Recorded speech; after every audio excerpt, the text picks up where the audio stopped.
युधिष्ठिर कहते हैं कि हे भगवान, अश्विनी शुक्ल पक्ष की एकादशी का क्या नाम है और आप कृपा करके इसका विधि तथा फल कहिए। भगवान श्री कृष्ण कहने लगे, हे युधिष्ठिर, पापों को नाश करने वाली इस एकादशी का नाम पाम्पाकुशा एकादशी है। हे राजन, इस दिन मनुष्य को विधि पूर्वक भगवान को पूजा करनी चाहिए। यह एकादशी मनुष्य को मनवांछित फल देकर स्वर्ग की प्राप्ति कराने वाली होती है।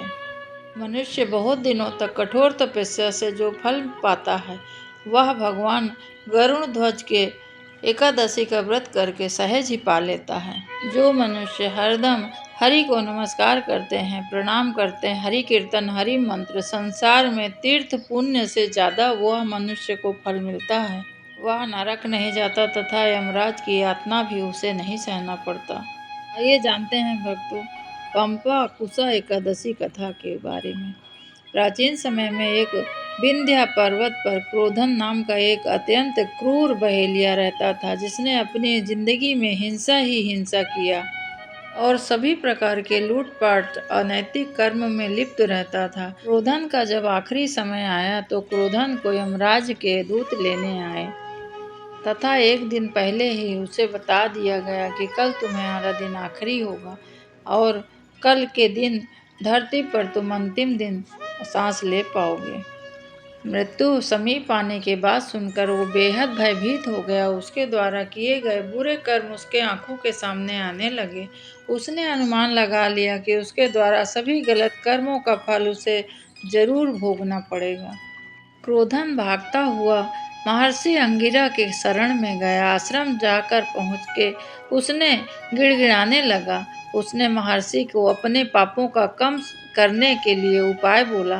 क्रोधन की इस दशा को देखकर महर्षि अंगिरा ने उस पर दया की और उन्होंने कहा कि सभी पापों को खत्म करने वाली पाम्पाकुशा एकादशी का व्रत करो तथा बहेलिया ने सच्चे और पूरी विधि से उसने पाम्पाकुशा एकादशी का व्रत पूजन किया। उसके बाद भगवान श्री की कृपा से उसे मोक्ष की प्राप्ति हुई। एकादशी के व्रत जो भी करते हैं, उन्हें अपने शक्ति के अनुसार दान अवश्य करना चाहिए। सभी प्रकार से दूसरे के भला करने के लिए सदा ही तत्पर होना चाहिए। चींटियों तथा पशुओं को हमेशा चारा खिलाना चाहिए। चींटियों को थोड़ा दाना डाल देना चाहिए, चिड़ियों को थोड़ा दाना डाल देना चाहिए।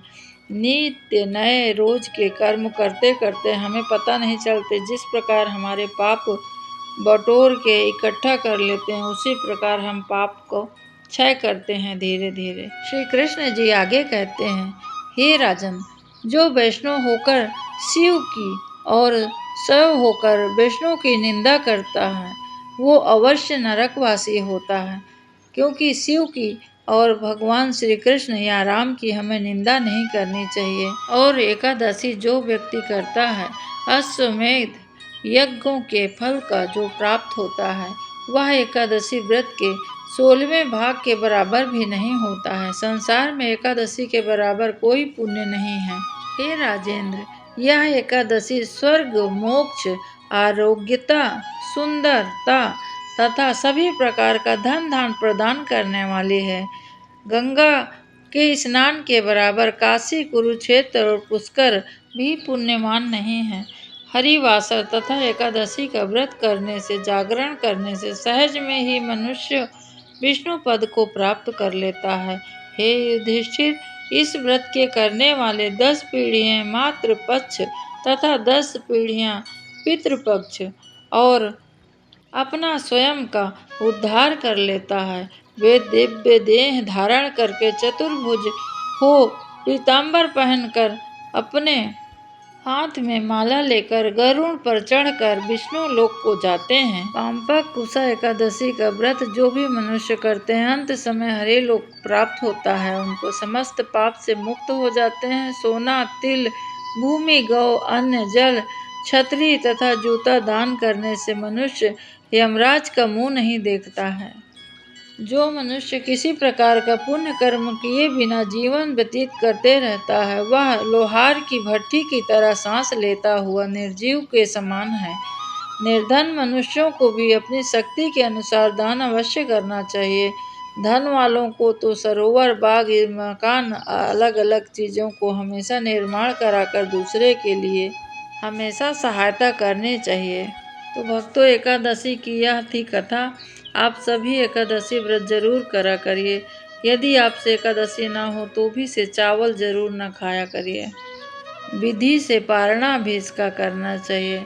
एक दिन एकादशी आज है जैसे एकादशी, तो एक दिन पूर्व ही लहसुन प्याज का त्याग कर दीजिए।